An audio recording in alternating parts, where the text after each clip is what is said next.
추리소설의 역사에서 가장 유명한 탐정이 셜록 홈즈라면 가장 유명한 빌런은 영화 태양은 가득히에 등장했던 톰 리플리 아니겠습니까? 거짓말을 밥 먹듯이 하고 죄책감 같은 거 나는 몰라요 하는 요즘 말로 하면은 뭐 사이코패스, 소시오패스 뭐 이런 건데 아무튼 이 톰 리플리 시리즈를 썼던 작가 패트리샤 하이스미스의 작품 오늘 소개해 드리려고 합니다. 이 작품에도 자기가 왜 나쁜지를 모르는 한 빌런이 등장을 하는데요. 자, 심리 서스펜스의 대가 패트리샤 하이스미스의 작품 대통령의 넥타이 소개해 드리겠습니다.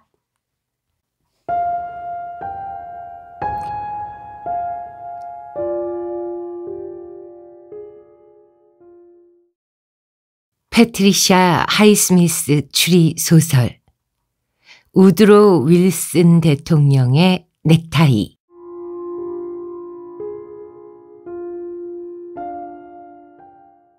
마담 티볼트가 운영하는 공포의 밀랍 인형관은 낮에도 빨갛고 노란 빛으로 번쩍거렸다. 빨간 빛 속에서 반짝이는 황금빛 전구.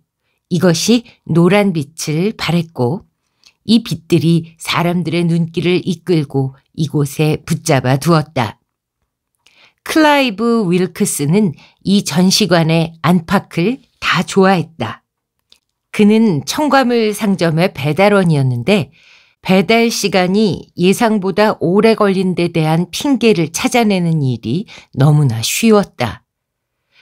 아무개 부인이 곧 돌아온다고 수희가 말해서 기다리다가 그 부인이 늦게 오는 바람에 늦었다든가 스미스 부인에게 $20짜리 지폐밖에 없어서 잔돈을 바꾸기 위해 5블록이나 돌아다녀 왔다든가 핑계는 무궁무진했다.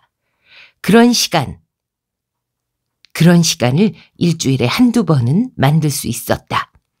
그런 시간에 클라이브는 마담 티볼트의 공포의 밀랍 인형관에 들어가곤 했다.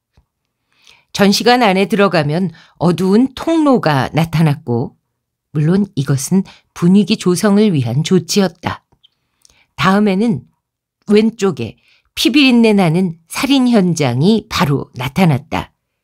기다란 금발의 여자가 식탁에 앉아 저녁 식사를 하는 노인의 목을 칼로 찌르는 장면이었다.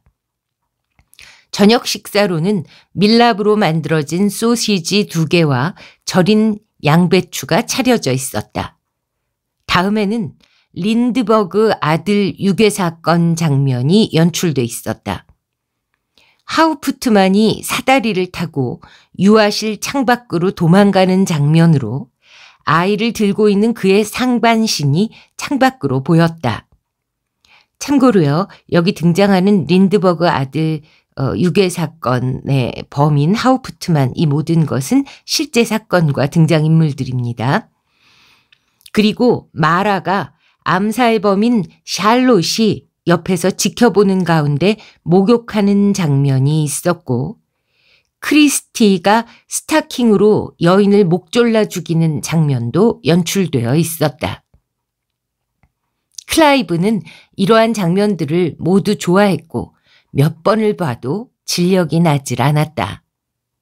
하지만 클라이브는 다른 사람들처럼 심각한 혹은 약간 놀란 표정이 아니라 미소를 띤 얼굴로 곧 웃음이라도 터뜨릴 듯한 표정으로 그것들을 바라보았다. 재미있는데, 유쾌한데 왜 웃지 말란 말인가? 안으로 더 들어가면 고문실이 있었다. 하나는 오래된 고문 방법을 재현해주고 있었고 하나는 현대의 고문 방법을 보여주고 있었다. 현대의 고문 방법은 20세기의 독일 나치와 프랑스의 알제리 식민 통치 때의 고문을 보여주고 있었다. 마담 티볼트는 최근의 사건도 전시하고 있었다. 클라이브는 사실 마담 티볼트라는 이 공포의 밀랍 인형관 전시관 주인은 실제로 존재하지 않는다고 생각했다. 아무튼 케네디 암살과 테이트 학살 사건은 물론 한 달 전에 일어난 살인 사건까지도 재빨리 재현해냈다. 클라이브의 최초의 욕구는 이 밀랍 인형관 안에서 하룻밤을 지내는 것이었다. 어느 날 밤 그는 샌드위치를 준비하고 그 일을 해냈다. 생각보다 쉬웠다. 클라이브는 밀랍 인형관 안에 3사람이 근무하고 뱃사람 모자를 쓴 뚱뚱한 노인이 입구 쪽의 매표구에서 입장권을 판매한다는 사실을 알고 있었다.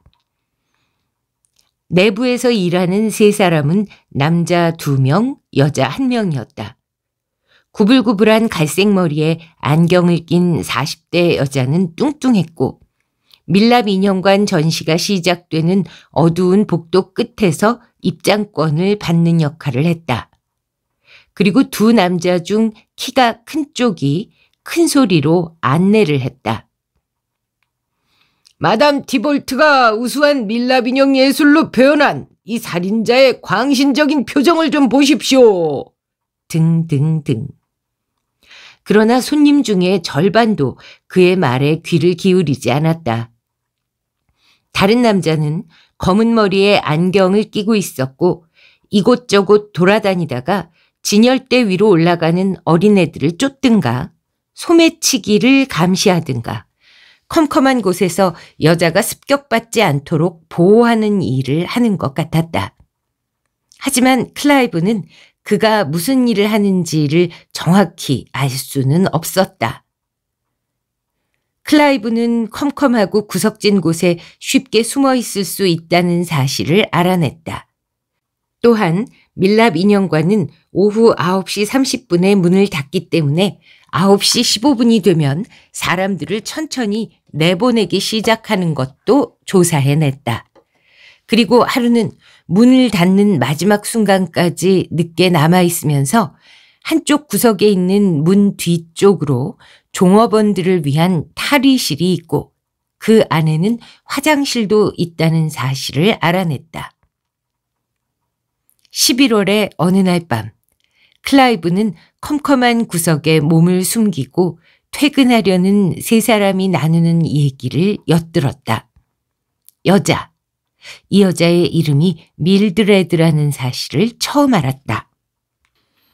여자는 매표원인 프레드로부터 돈 상자를 받아 돈을 센 후에 탈의실에 보관하려고 기다리고 있었다. 클라이브는 돈에는 관심이 없었다. 그는 다만 그 안에서 하룻밤을 지내고 그걸 남들에게 자랑하고 싶을 뿐이었다. 한 사람이 말했다.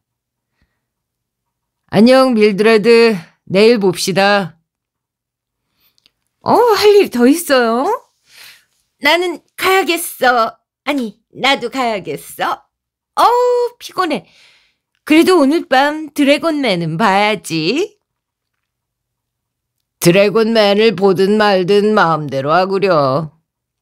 다른 남자가 흥미 없다는 듯이 말했다. 매표원인 프레드도 돈 상자를 밀드레드에게 건네주고 떠나는 모양이었다. 실제로 클라이브는 그가 이곳에 문을 닫는 것을 본 적이 있었다. 그때 프레드는 밖에서 문 안에 있는 전등 스위치를 끄고 문을 닫은 후에 자물쇠로 잠갔었다. 클라이브는 구석진 곳에 가만히 서 있었다. 그는 뒷문이 닫히고 자물쇠가 잠기는 소리가 들린 후에도 조용하고 아무도 없는 그 어둠 속에서 잠시 머물러 있었다. 그러다가 숨은 곳에서 조용히 걸어 나왔다. 그는 탈의실 안쪽을 한 번도 보지 못했기 때문에 먼저 그곳으로 갔다. 그는 성냥을 챙겨왔다. 담배를 피우지 말라는 경고가 여러 군데 붙어 있었지만 담배도 가지고 왔다. 성냥을 켜서 먼저 전기 스위치를 찾았다. 탈의실 안에는 낡은 책상 하나, 4개의 철제 장, 철제 쓰레기통 하나, 우산꽂이, 그리고 한때는 흰색이었지만 지금은 우중충한 회색빛으로 보이는 벽과 거기 기대어져 서 있는 서가, 그리고 거기 꽂힌 책 몇 권이 있었다. 책상 서랍 안에는 매표원이 안으로 들어가는 것을 본 적이 있는 낡은 나무 상자가 있었다. 상자는 잠겨 있었다. 클라이브는 그 상자를 갖고 나갈 수도 있었지만 그럴 마음은 없었다. 클라이브는 그렇게 하는 자기 자신이 훌륭하다고 생각했다. 그는 상자를 손바닥으로 닦았다. 자기가 만진 상자의 바닥도 닦았다. 자기가 훔치지도 않을 물건을 이렇게 깨끗하게 닦는다는 게 우습다고 생각했다. 자, 이젠 본격적으로 이 밤을 즐길 차례였다. 그는 스위치를 찾아 불을 전부 켜고 모든 전시 무대들을 밝혔다. 배가 고팠다. 가져온 샌드위치를 한 입 깨물고 나머지를 종이 냅킨에 다시 싸서 주머니에 넣었다. 그는 케네디의 암살 장면이 있는 곳으로 천천히 걸어갔다. 케네디가 누워있는 침대 위로 케네디의 부인과 의사들이 걱정하는 표정으로 몸을 굽히고 있었다. 또 린드버그 아들 유괴 사건에서 범인 하우프트만이 사다리를 내려가는 모습이 그를 정말 웃기게 만들었다. 린드버그의 아들 표정이 너무나 평온해서 유아실 바닥에 앉아 장난치고 있는 아이 같았다. 클라이브는 철제 차단봉을 넘어 주드 스나이더 사건의 무대 위로 올라갔다. 여자의 정부가 뒤에서 남편의 목을 조르는 장면이었다. 그들과 닿을 듯이 가까이 있다는 사실에 스릴이 느껴졌다. 클라이브는 손을 뻗어 밧줄에 졸려 목에서 흘러나오는 피처럼 보이는 빨간색 칠 위를 손으로 만졌다. 피살자의 차가운 볼도 만져보았다. 부릅뜬 눈은 유리로 만들어져 있었다. 그것이 유리 재질이라는 사실에 약간의 혐오감을 느끼고 그것은 만지지 않았다. 2시간 후 그는 자리에 앉아서 찬송가 내 주를 가까이를 불렀다. 그는 가사 전부를 알지는 못했다. 적당히 부르다 담배를 피웠다. 새벽 2시가 되자 그는 따분해졌다. 밖으로 나가려 했지만 앞문과 뒷문 모두 밖에서 잠겨 있었다. 클라이브는 원래 이곳과 자기 집 사이에 있는 24시간 편의점에서 햄버거를 사 먹으려고 했었다. 하지만 이곳에서 나갈 수 없다는 사실에 새삼 두려움을 갖거나 걱정을 하진 않았다. 그는 주머니에 넣어두었던 말라빠진 치즈 샌드위치를 마저 먹었다. 그리고 의자를 3개 붙여놓고 잠을 잤다. 이렇게 불편한 자리에서 오래 잘 수는 없겠다고 생각했는데 역시 그의 생각이 옳았다. 그는 새벽 5시에 잠이 깨어 얼굴을 씻고 다시 밀랍 인형들을 보러 갔다. 이번에는 기념품을 한 개 챙겼다. 대통령이었던 우드로 윌슨의 넥타이였다. 오전 9시가 가까워오자 마담 티볼트의 공포의 밀랍 인형관은 9시 30분에 문을 연다. 오전 9시가 가까워오자 그는 다시 훌륭한 곳을 찾아 몸을 숨겼다. 바로 검은색과 황금색으로 수놓여진 중국 병풍 뒤였다. 병풍 앞에 있는 침대에는 카이저 수염을 한 남자가 누워 있었다. 그는 부인에게 독살된 사람이었다. 아침 9시 30분이 지나자 사람들이 들어오기 시작했고 2명의 남자 직원 가운데 키가 크고 심각한 얼굴의 사나이가 지루한 설명을 중얼거리기 시작했다.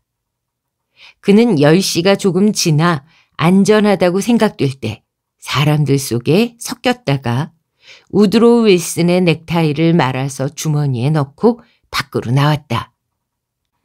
클라이브는 약간 피곤했지만 정말 행복했다. 이 얘기를 누구에게 해야 할까? 시몬스 청과점 카운터 뒤에서 일하는 얼간이 조이 브레스키에게 말할까? 웃겨. 뭐하러 그런 짓을 하지? 조이는 이런 신기한 얘기를 들을 자격이 없어. 클라이브는 직장에 30분 지각했다. 죄송합니다, 시몬스 씨. 늦잠을 잤어요. 클라이브는 상점에 들어오면서 공손하게 말했다. 벌써 배달할 물건들이 그를 기다리고 있었다. 그는 배달물을 자전거 손잡이 앞에 있는 바구니에 실었다. 클라이브는 어머니와 함께 살고 있었다. 어머니는 대단히 신경질적인 여인으로 스타킹, 속옷 등을 파는 옷가게의 판매원이었다. 남편, 그러니까 클라이브의 아버지는 클라이브가 9살 때 그녀를 떠났다. 다른 아이는 없었다. 클라이브는 고등학교를 졸업하기 1년 전에 중퇴해서 어머니를 실망시켰다. 그 후 1년 동안은 집에 누워서 빈둥거리다가 친구들과 같이 골목을 배회하며 허송세월을 했다. 하지만 어머니가 다행스럽게 생각한 건 그가 이제는 옛날 친구들과 친하게 어울리지 않는다는 점이었다. 클라이브는 지금 1년째 시몬스 상점에서 착실히 배달원을 하고 있었다. 어머니는 그가 마음을 잡았다고 생각해 기뻐했다. 저녁 6시 30분에 집으로 돌아왔을 때 그는 어머니에게 둘러댈 핑곗거리를 벌써 준비해 놓고 있었다. 길에서 군에서 휴가 나온 옛날 친구 리치를 만나 그의 집에 가서 얘기를 나누다가 너무 늦어 소파에서 자고 왔다고 말했다. 어머니는 그의 변명을 믿어주었고 저녁 식사로 계란과 베이컨, 콩을 주었다. 클라이브는 아무리 생각해봐도 전날 밤에 있었던 일을 자랑스럽게 떠버릴 만한 사람이 생각나질 않았다. 아무한테나 말했다가 그래? 그게 어떻다는 거야? 하는 소리는 결코 듣고 싶지 않았다. 그가 한 일은 치밀한 계획이 필요했고 용기도 약간 필요로 하는 일이었다. 게다가 그는 윌슨 대통령의 넥타이까지 챙겨오지 않았는가? 그는 그 넥타이를 옷장문 안쪽에 걸린 다른 넥타이들과 함께 걸어두었다. 그것은 회색 실크 넥타이로 보수적인 취향이었고 비싸 보였다. 그는 그날 몇 번인가 밀랍 인형관의 두 남자와 밀드레드라는 여자가 우드로우 윌슨의 넥타이가 사라진 것을 보고 한바탕 소리치는 장면을 상상했다. 이봐! 우드로우 윌슨의 넥타이가 어딜 갔지? 클라이브는 그 생각을 할 때마다 고개를 숙이고 미소를 지어야 했다. 그러나 24시간이 지나자 그 모험에 대한 기억도 매력과 흥분을 잃기 시작했다.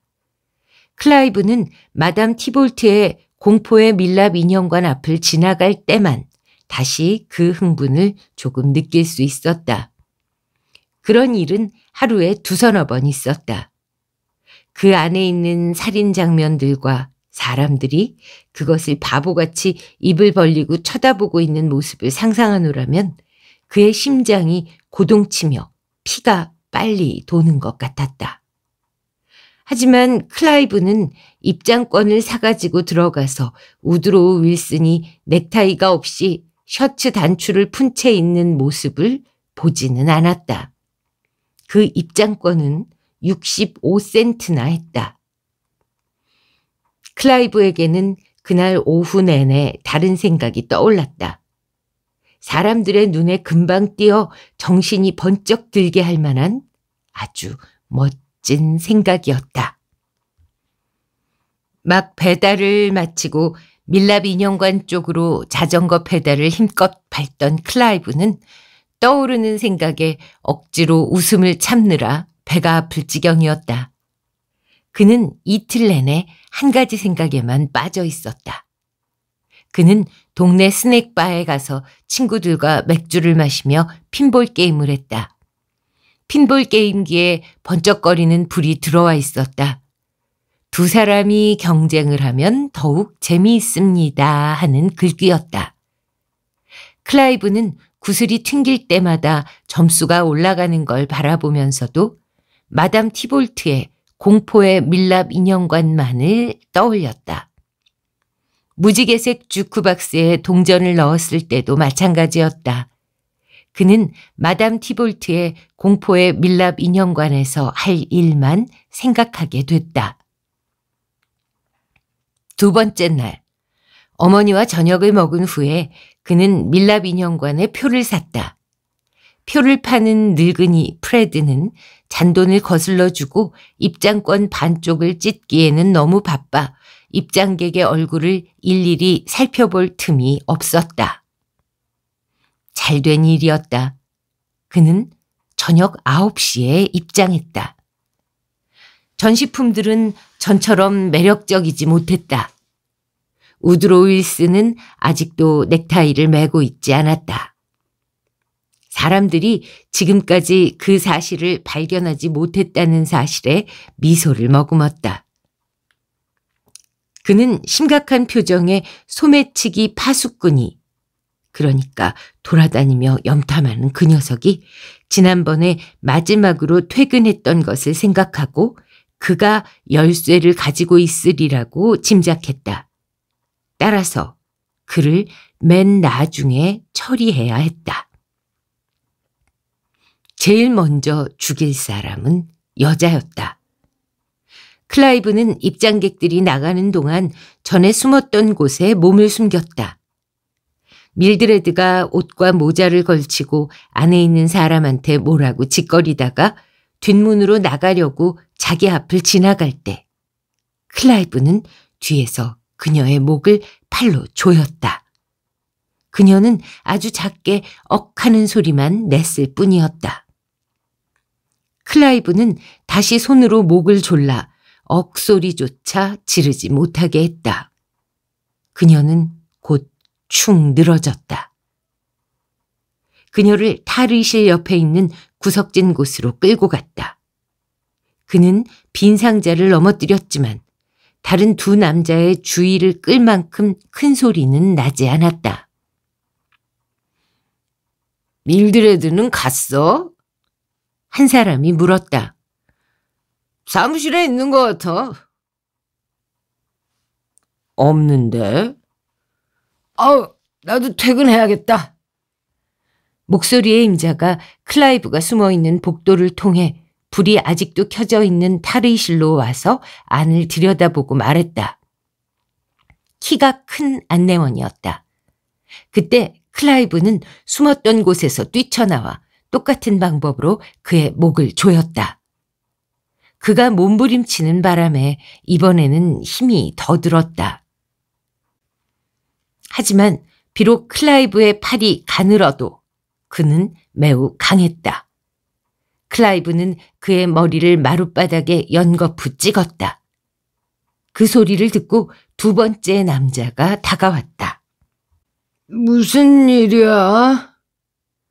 이번에는 그의 턱을 주먹으로 치려 했지만 빗나가서 그만 목을 치고 말았다. 남자, 키가 작은 염탐꾼 남자가 아직도 얼떨떨해 있을 때 두 번째로 그를 다시 쳤다. 그리고 그의 웃옷 앞서풀 잡고 나뭇바닥보다 단단한 벽에 머리를 짓이겼다. 그런 뒤 세 사람의 죽음을 확인했다. 두 남자의 머리는 피투성이었다. 여자는 입에만 약간 피를 흘리고 있었다. 클라이브는 일단 열쇠를 찾으려고 두 번째 남자의 몸을 뒤졌다. 열쇠는 바지 왼쪽 주머니에 주머니 칼과 함께 들어있었다. 당연히 칼도 같이 챙겼다. 그때 키 큰 남자가 약간 꿈틀거렸다. 클라이브는 깜짝 놀라 진주족의 손잡이가 달린 그 칼을 펴서 그의 목을 3번 찔렀다. 클라이브는 큰일 날 뻔했다고 생각했다. 다시 그들이 죽었는지를 꼼꼼히 확인했다. 그들은 정말로 죽었고 그들의 피는 마담 티볼트의 공포의 밀랍 인형관 피처럼 페인트가 아니라 진짜 피였다. 그는 진열대의 불을 전부 켜고 3사람을 전시하기에 알맞은 장소를 찾았다. 여자는 진열할 곳을 따로 찾을 필요가 없었다. 마라의 욕조에 넣으면 훌륭한 그림이 만들어질 것 같았다. 클라이브는 옷을 벗길까 잠시 생각하다가 그만두었다. 옷깃에 털이 달린 외투와 모자를 쓰고 욕조에 앉아있는 모습이 더 우스울 것 같았기 때문이다. 그는 마라의 몸통을 보고 웃음을 터뜨렸다. 전시된 마라의 모습은 몸통 위쪽만 보였으므로 아래에는 다리 대신에 쇠막대라도 붙여 놓았을 것이다. 그리고 2 다리 사이에는 아무것도 없을 거라고 예상했었다. 그런데 지금 보니 마라는 몸통 아랫부분이 전혀 없었고 그저 쓰러지지 말라고 나무 상자를 밑에 받쳐놨을 뿐이었다. 그는 이 엉터리 같은 밀랍 인형을 들고 탈의실로 가서 책상 한가운데에 앉혀놓았다. 다음에는 죽은 여자를 들고 가서 인형보다 훨씬 무거운 여자를 들고 가서 욕조에 앉혔다. 그녀의 모자가 벗겨졌다. 한쪽으로 삐딱하게 다시 단단히 씌웠다. 쩍 벌리고 있는 입에는 피가 묻어 있었다. 정말로 우스웠다. 다음은 남자들 차례였다. 그가 칼로 찌른 키 큰 남자는 소시지를 먹고 있는 노인 자리에 앉히는 게 적격이라고 생각했다. 왜냐하면 뒤에 여자가 목을 찌르는 장면이니까. 그 일을 처리하는 데는 약 15분이 걸렸다. 앉아있던 노인 인형은 앉은 상태라서 그를 탈의실에 있는 화장실 변기 뚜껑 위에 앉혔다. 한 손에는 나이프를 들고 다른 손에는 포크를 들고 목에서 피를 흘리며 앉아있는 모습이 정말로 우스웠다. 클라이브는 문설주를 잡고 큰 소리를 내며 웃고 말았다. 누가 웃음소리를 듣건 상관없다는 생각이 들었다. 너무나 재밌어서 자기가 잡혀가도 좋다고 생각할 정도였다. 다음에는 키가 작은 염탐꾼 차례였다. 우드로 윌슨의 무대가 눈에 띄었다. 윌슨이 1918년에 휴전협정에 조인하는 장면이었다. 그가 책상에 앉아 서명을 하는 장소에 머리가 깨진 남자를 앉히면 잘 어울릴 거라고 생각됐다. 다만 인형의 손에서 펜을 빼내는 것이 힘들었다. 펜을 책상 위 한쪽에 내려놓고 대통령 인형을 탈의실로 들고 가서 인형은 무겁지 않았다. 탈의실로 들고 가서 오른손으로 무엇을 쓰는 모습으로 책상 앞에 앉혔다. 그의 손에는 책상 위에 있던 볼펜을 꽂아 놓았다. 이제는 마지막 작업만 남았다. 클라이브의 윗도리에는 피가 상당히 묻어 있었지만 바지는 괜찮았다. 클라이브는 2번째 남자를 우드로 윌슨의 무대로 끌고 가서 의자에 앉히고 몸을 앞으로 숙이게 했다. 그의 머리가 앞으로 굴러 녹색 앞지 위에 얹혀졌다. 손에 펜을 끼워봤지만 손에 힘이 없어서 펜은 삐딱하게 서 있었다. 어쨌거나 일은 이제 모두 끝이 났다. 클라이브는 뒤로 물러서서 진열대를 바라보며 미소 지었다. 그리고 무슨 소리가 들리지는 않는지 잠시 귀를 기울였다. 그리고 그는 의자에 앉아 잠시 쉬었다. 가슴은 두방망이질을 치고 있었고 온몸이 피로했다. 열쇠가 있으니까 밖에서 문을 잠그고 집으로 돌아가서 내일을 즐기기 위해 푹 쉬고 싶었다. 그는 전시되어 있는 어느 남자 인형의 스웨터를 벗겼다. 인형의 팔이 굽혀지지 않아 스웨터를 다리 쪽으로 벗겨야 했다.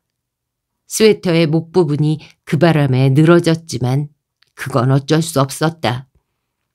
인형은 위통을 벌거벗은 채 서 있었지만 그것도 어쩔 수 없었다. 클라이브는 웃옷을 둘둘 말아 그가 지문을 남겼다고 생각되는 모든 곳을 닦았다. 불을 끄고 뒷문으로 나가 문을 잠갔다. 그곳에 우체통이 있었다면 열쇠를 집어넣었겠지만 없어서 뒷문 계단참에 놓았다. 그리고 그는 쓰레기통에서 헌 신문지를 꺼냈다. 거기에 자기 웃옷을 싸서 다른 쓰레기통을 찾아 사탕봉지, 맥주 깡통 등 다른 쓰레기 밑에 쑤셔 넣었다. 새 스웨터구나. 그날 밤 어머니가 말했다. 에헤, 나한테 행운을 빈다면서 리치가 선물해 줬어요. 클라이브는 잠에 골아떨어졌다. 너무나 지쳐서 변기 위에 앉혀진 노인 인형을 생각하면서도 웃을 기운이 없을 지경이었다. 다음 날 아침 9시 30분에 매표원이 도착했을 때 클라이브는 길 건너편에 서 있었다. 9시 35분까지 4사람밖에 안 들어갔지만 더 이상 기다릴 수가 없었다. 그는 결국 길을 건너가서 입장권을 샀다. 매표원은 지표원 노릇까지 하며 사람들에게 말했다. 다들 그냥 들어가세요. 오늘은 일하는 사람들이 늦네요. 매표원 프레디는 문 안으로 들어가서 불을 켰다. 그리고 탈의실이 있는 복도 깊숙이 들어가서 진열대에 불을 켰다. 그의 뒤를 쫓아가던 클라이브는 밀드레드가 외투와 모자를 걸친 채 욕조에 앉아 있는데도 그가 알아보지 못해서 우습다고 생각했다. 다른 손님 넷은 한 쌍의 남녀와 혼자 들어온 것으로 보이는 운동화를 신은 소년 그리고 성인 남자 한 명이었다. 그들은 욕조에 있는 밀드레드를 보고서도 아무렇지도 않은 표정이었다. 클라이브는 그들이 욕조에 앉아있는 밀드레드를 정상적이라고 생각하는 것 같아 웃음이 나오려는 걸 억지로 참았다. 가슴은 심하게 고동치고 있었고 서스펜스로 숨이 막힐 것 같았다. 또한 소시지를 먹고 있는 사람을 보고도 그들은 놀라지 않았다. 클라이브는 약간 실망했다. 남녀 한 쌍이 그때 더 들어왔다. 결국에는 우드로우 윌슨의 무대 앞에서 반응이 있었다.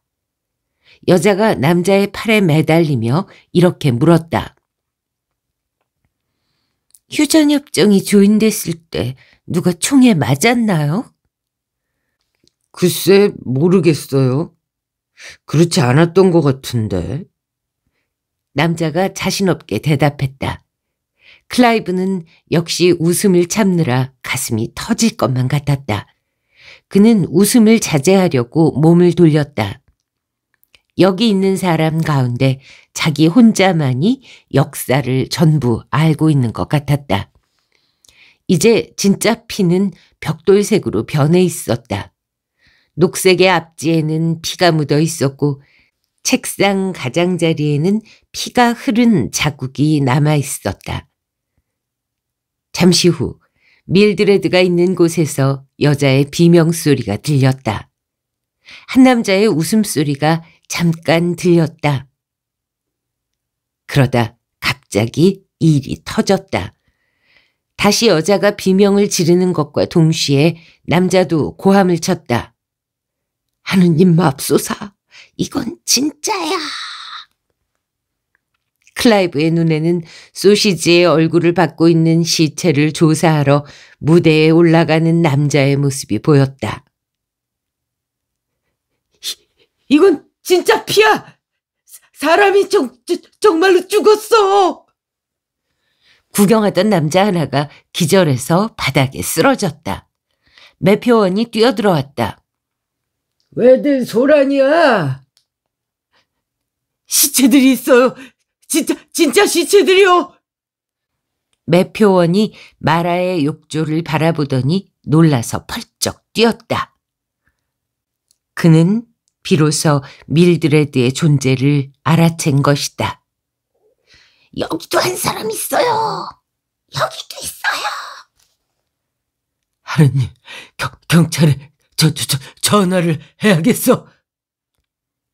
남녀 한 쌍은 급히 떠났지만 다른 사람들은 놀라서 얼이 빠진 듯이 그 자리를 서성거리고 있었다. 매표원은 전화가 있는 탈의실로 뛰어들어갔다. 그가 뭐라고 비명을 질렀다. 책상에 있는 밀랍 인형들과 책상 위에 있는 마라의 몸통을 보고 지르는 소리일 거라고 생각했다. 클라이브는 이제 남들 모르게 빠져나갈 때가 됐다고 생각했다. 그는 문 앞에 모여있는 사람들을 해치고 밖으로 나왔다. 매표원이 없어 몰래 들어가려는 사람들인 것 같았다. 클라이브는 잘 됐다고 생각했다. 모든 게 정말로 멋지게 됐다고 생각했다. 클라이브는 그날 가게에 출근하지 않을 작정이었다. 하지만 청과점에 가서 몸이 좋지 않아 하루 쉬겠다고 직접 말하는 게 현명하리라는 생각이 들었다. 클라이브가 몸이 아프다고 말했을 때 시몬스 씨는 못마땅해 했지만 어쩔 수가 없었다. 클라이브는 청과점을 나왔다. 그는 오늘 집에서 나올 때 자기가 갖고 있는 돈 전부를 갖고 나왔다. 23달러쯤 되었다. 클라이브는 버스를 타고 아무 곳이든 가고 싶었다. 만일 매표원이 그가 마담 티볼트의 밀랍 인형관에 자주 왔었다는 사실을, 특히 어젯밤에도 왔었다는 걸 기억해내면 자신이 의심받을지도 모른다는 생각이 들었다. 하지만 그것 때문에 버스를 타고 싶었던 건 아니다. 그는 그냥 버스 여행이 하고 싶었다. 그래서 그는 서쪽으로 가는 8달러가 조금 넘는 비싼 버스표를 끊었다. 저녁 7시쯤 그는 인디애나주에 있는 제법 큰 도시에 도착했다. 그는 그곳이 정확히 어디인가는 전혀 신경 쓰지 않았다. 그저 그는 몇 명의 손님들과 함께 내렸다. 버스 정류소에는 카페테리아와 바가 있었다. 클라이브는 그새 신문에 뭐라고 실렸을지 궁금했다. 큰 길 쪽을 향한 카페테리아 입구 근처에 있는 신문 판매대로 갔다. 역시 신문엔 그 기사가 대문짝만하게 실려 있었다. 밀랍 인형관 안에서 3중 살인, 밀랍 인형관 안에 집단 살인, 신비한 킬러의 공격, 밀랍 인형관에서 3명 사망. 클라이브는 마지막 제목이 제일 마음에 들었다. 그는 3개의 신문을 전부 사서 바에서 맥주를 마시며 읽었다. 오늘 아침 9시 30분에 시내의 유명한 명소인 마담 티볼트의 공포의 밀랍 인형관 매표원 제이 카모디와 밀랍 인형관을 구경하러 온 몇 명의 손님들은 전시품 중에서 3구의 진짜 시체들을 발견했다. 시체는 밀랍 인형관 종업원들인 밀드레드 비어리 부인 41세와 조지 P. 하틀리 43세, 그리고 리처드 맥파든 37세로 밝혀졌다. 2명의 남자는 타박상과 자상에 의해 살해되었고 부인은 목을 졸려 살해되었다. 경찰은 현장에서 증거를 찾고 있다. 살인은 3사람이 퇴근하기 직전인 어젯밤 10시경에 일어난 것으로 보인다. 살인자 또는 살인자들은 폐점 시간인 9시 30분쯤 밀랍 인형관에 있던 입장객 중에 섞여 있었던 것으로 보인다. 또는 그들은 입장객들이 떠날 때까지 밀랍 인형관 어디에 숨어 있다가. 클라이브는 기분이 좋았다. 그는 맥주를 마시며 미소를 지었다. 그는 다른 사람들과 기쁨을 나누고 싶은 생각은 없는 듯 신문 위로 몸을 구부리고 있었다. 하지만 사실은 그렇지 않았다. 잠시 후 클라이브는 일어서서 다른 누가 신문을 읽고 있지는 않은지 좌우를 살폈다. 2 남자가 신문을 읽고 있었다. 그러나 그들의 신문은 접혀 있어서 밀랍 인형관 살인 기사를 읽는지 어떤지는 알 수가 없었다. 클라이브는 담배에 불을 붙이고 자기가 범인이라는 단서를 찾았다는 기사가 있는지 새 신문을 몽땅 꼼꼼히 읽었다. 하지만 아무것도 없었다. 한 신문에는 어젯밤 의심스러운 사람을 전혀 보지 못했다는 매표원의 말까지 실려 있었다. 네, 다음은 신문 내용입니다. 피해자들을 기괴하게 진열해 놓은 점과 살인이 밀랍 인형관이라는 곳에서 일어났다는 점으로 미루어 경찰은 정신질환 경력이 있는 살인자를 찾고 있다. 라디오와 텔레비전은 그 지역에 거주하는 사람들은 노상에서 특히 조심하고 문단속을 잘 하라고 방송했다. 클라이브는 그 기사를 읽고 낄낄거렸다. 정신질환의 살인자라니. 그는 사건이 좀 더 자세히 보도되지 않았고 보도에 유머가 전혀 없어서 실망했다. 변기에 앉아있는 노인이나 머리가 깨진 모습으로 휴전협정에 서명하는 모습에 대해 뭔가 언급이 있었어야 한다는 생각이 들었다. 그런 일은 천재만이 할 수 있는 일이었다. 왜 그들은 그 사실을 알지 못할까? 클라이브는 맥주를 다 마시고 길거리로 나왔다. 날이 어두워지고 가로등이 켜져 있었다.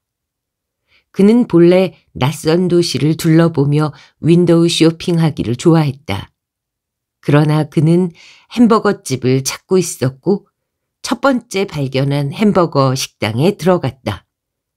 그 식당은 기차의 객실처럼 장식되어 있었다. 클라이브는 햄버거와 커피를 시켰다. 옆 좌석에는 카우보이 부츠를 신고 챙이 넓은 더러운 모자를 쓴 서부의 사나이 모양을 한 남자 2이 앉아 있었다. 한 사람은 클린트 이스트우드식의 보안관이라고나 할까? 그러나 그들은 어느 곳에 있는 땅 얘기를 하고 있었다. 그렇게 그들은 몸을 구부린 채 햄버거와 커피를 먹으며 얘기를 나누고 있었다. 그중 한 사람은 클라이브와 가까이 있어서 팔꿈치가 서로 닿기까지 했다.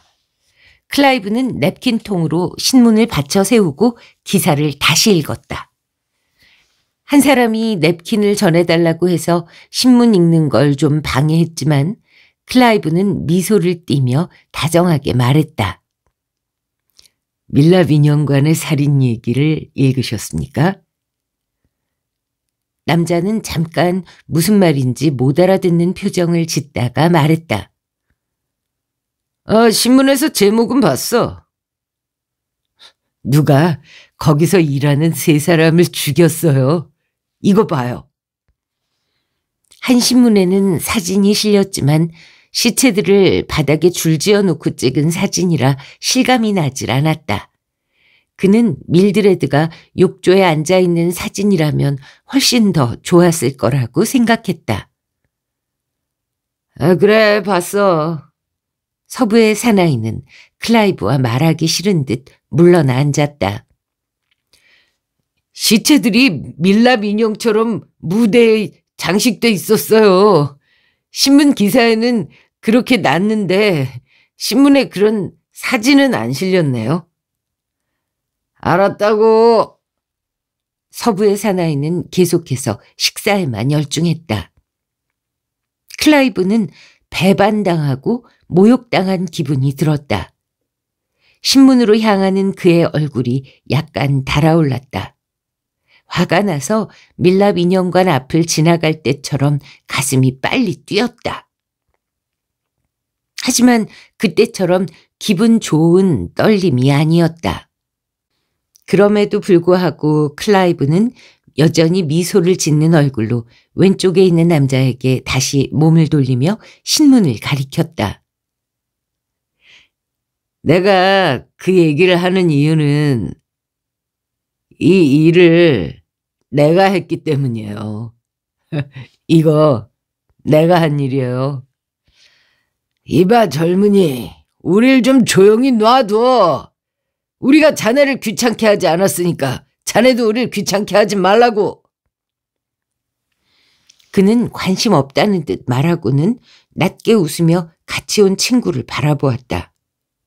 그의 친구는 클라이브를 바라보다가 클라이브와 눈길이 마주치자 눈을 돌려버렸다. 클라이브는 그만하면 충분하다고 생각하고 음식을 다 먹지도 않은 채 식사값으로 $1 지폐를 식탁 위에 올려놓았다. 거스름돈은 팁으로 남기고 문으로 향했다. 그때 한 남자가 하는 말이 들렸다. 제 말이 농담이 아닐 수도 있잖아. 클라이브는 몸을 돌리고 소리쳤다. 농담이 아니란 말이야! 그리고 밖으로 나갔다. 클라이브는 그날 밤 YMCA에서 잤다. 다음 날은 어쩌면 순찰 중인 경찰관에게 잡힐지도 모른다는 생각을 했지만 그런 일은 일어나지 않았다. 그는 자동차를 얻어 타고 자기 집 근처의 도시까지 갔다. 신문에는 클라이브 자신의 이름이나 증거에 대한 얘기가 전혀 없었다. 그날 저녁 클라이브는 어느 식당에서 자기 또래의 아이들 2명에게 똑같은 얘기를 또 꺼냈지만 아무도 그의 말을 믿지 않았다. 클라이브는 그들이 바보라고 생각하면서 혹시 그들이 믿지 않는 척하는 건 아닐까 생각했다. 다시 자동차를 얻어 타고 자기 동네에 도착한 그는 경찰서로 갔다. 그는 경찰들은 뭐라고 말할지 호기심이 생겼던 거다. 어머니에게 말하면 어떤 반응을 보일지를 잘 알고 있었다. 그는 16살 때 자동차를 훔친 적이 있었다. 어머니는 어머니 친구들이나 경찰관에게 그때 한 말과 똑같은 말을 할 게 뻔했다. 얘는 아버지가 떠나고 난 다음부터 달라졌어요. 집에 얘가 존경할 만한, 서로 의지할 수 있는 남자가 필요하다고 사람들은 말하죠. 얘는 14살 때부터 나는 누구죠? 나도 하나의 사람인가요? 이런 질문을 해왔다고요. 어머니는 그때 이렇게 말했었다. 그는 경찰서 입구에 도착해 거기 서 있는 당직 경찰관에게 말했다. 중요한 일을 자백하러 왔습니다. 경찰관은 미심쩍어하며 거친 태도로 한 사무실에서 기다리라고 했다. 잠시 후 그 사무실로 반백에 얼굴이 뚱뚱한 한 경찰관이 들어왔고 클라이브는 그 경찰관에게 자신의 범행 일체를 털어놓았다. 어느 학교에 다니니? 학교는 안 다녀요. 나는 18살이고요. 그는 시몬스 청과점에서 일을 했었다고 얘기했다. 클라이브, 너는 문제가 있다. 하지만 네가 생각하는 그런 문제는 아니야. 클라이브는 그 사무실에서 또 잠시 기다려야 했다. 약 1시간 후에 정신과 의사가 왔다. 다음에는 그의 어머니가 왔다. 클라이브는 점점 더 조급해졌다. 그들은 그의 말을 믿지 않고 있었다. 그들은 그가 주위의 관심을 끌기 위해 거짓 자백을 한다고 생각하고 있었다. 그가 예전에 나도 사람인가요? 나는 누구지요? 하고 여러 번 물었다는 어머니의 진술이 정신과 의사와 경찰관의 생각을 뒷받침해주고 있었다.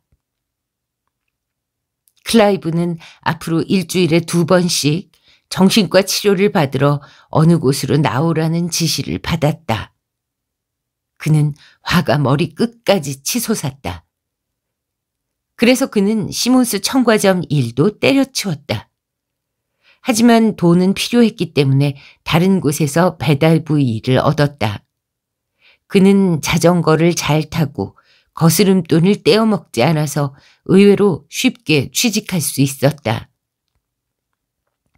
클라이브는 어느 날 정신과 의사에게 말했다.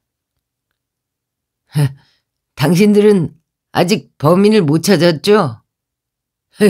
당신들 같은 바보들은 처음 봐요. 의사는 그를 진정시켰다. 그런 식으로 말하면 좋을 게 없어요. 인디애나주에서는 어떤 평범한 사람들조차 내 말을 듣고 농담이 아닐지도 모른다고 얘기했다고요. 그 사람들이 당신들 의사, 경찰관보다 훨씬 똑똑해요.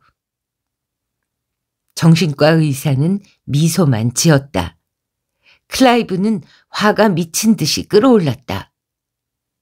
자기 옷장에 걸려있는 우드로 윌슨의 넥타이를 보여준다면 클라이브의 말을 그들이 믿어줄지도 모른다는 생각이 떠올랐다. 하지만 그 얼간이들에겐 그 귀한 넥타이를 볼 자격조차 없다고 생각했다. 클라이브는 어머니와 같이 저녁 식사를 할 때나 영화를 볼 때나 배달을 할 때마다 마음속으로 새로운 계획을 세우곤 했다. 다음번에는 좀 더 큰 일을 해야지. 큰 건물에 불을 지른다거나 폭탄을 장치한다거나 건물 옥상에 기관총을 갖고 가서 길에 있는 사람들을 막 쏜다든지. 그래서 수백 명, 수천 명을 죽여야지. 그러면 날 잡으려고 건물 위로 사람들이 올라올 거야. 결국 내가 한 일을 다, 모두가 다 알게 되겠지. 사람들은 내 존재를 인정하고 마담 티볼트의 공포의 밀랍 인형관에 전시해야 할 인물로 생각해 줄 거야.